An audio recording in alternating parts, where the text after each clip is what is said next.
Some strategies to avoid missed readbacks include, whenever possible, transmit to the aircraft that just called you. Listen for the call sign as well as the content in a pilot's readback. If a pilot does not use a call sign in readback, do not assume the correct pilot is responding. We are inclined to hear what we expect to hear. Errors often occur when what is expected is not what is transmitted. If you cannot fully approve a pilot's request, ensure that the pilot is aware that your instructions differ from their request. November 356 Papa, requesting 6,000. November 356 Papa, descend and maintain 8,000, expect lower and 20 miles. November 356 Papa, out of 10,000 for 8,000. Listen as if you expect a pilot's readback to be incorrect. Listen to the entire readback before moving on to the next task. Type in necessary information as you hear it being read back.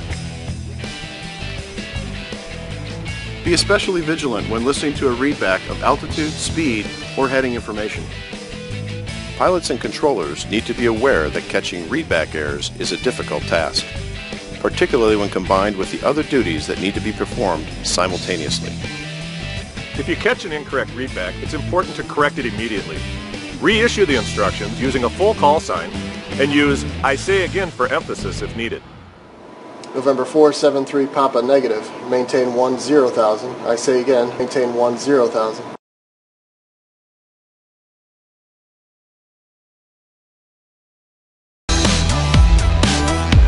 Tower, morning, China is 583 heavy, IS 2 for right, establish.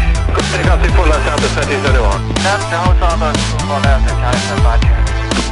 Average power weight 94 heavy, establish, go for 2 for left. As international travel continues to increase, the potential for miscommunication between controllers and foreign pilots is also on the rise. Language barriers like dialect differences, heavy accents, and improper terminology heighten the message complexity and controller workload.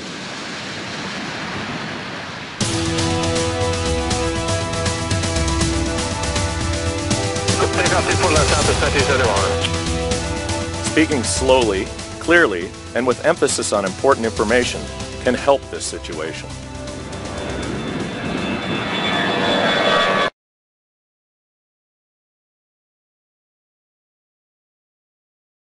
Clear communication is vital in any relationship, but especially between controllers and pilots.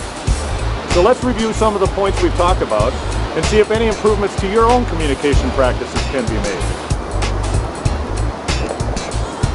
Remember, to improve your transmissions, you should limit the amount of control instructions to only 3 elements. Use proper phraseology. Reduce vague controller instructions. Reduce the background noise by having proper microphone placement.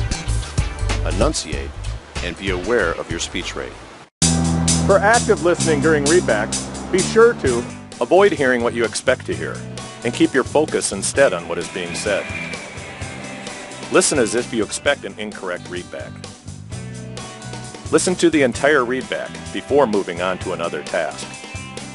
And be sure to immediately correct an incorrect readback.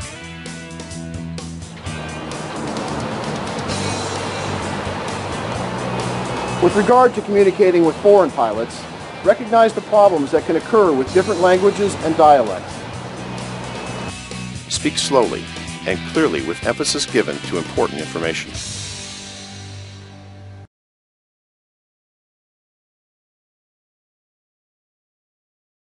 Fundamentally sound pilot-controller communications are vitally important to maintaining and improving the safety of our national airspace system. Utilizing these strategies may improve this vital communications link between controllers and pilots. If you believe your facility has a unique practice that promotes safety, contact your appropriate service area safety office. Information that improves safety is information that needs to be shared.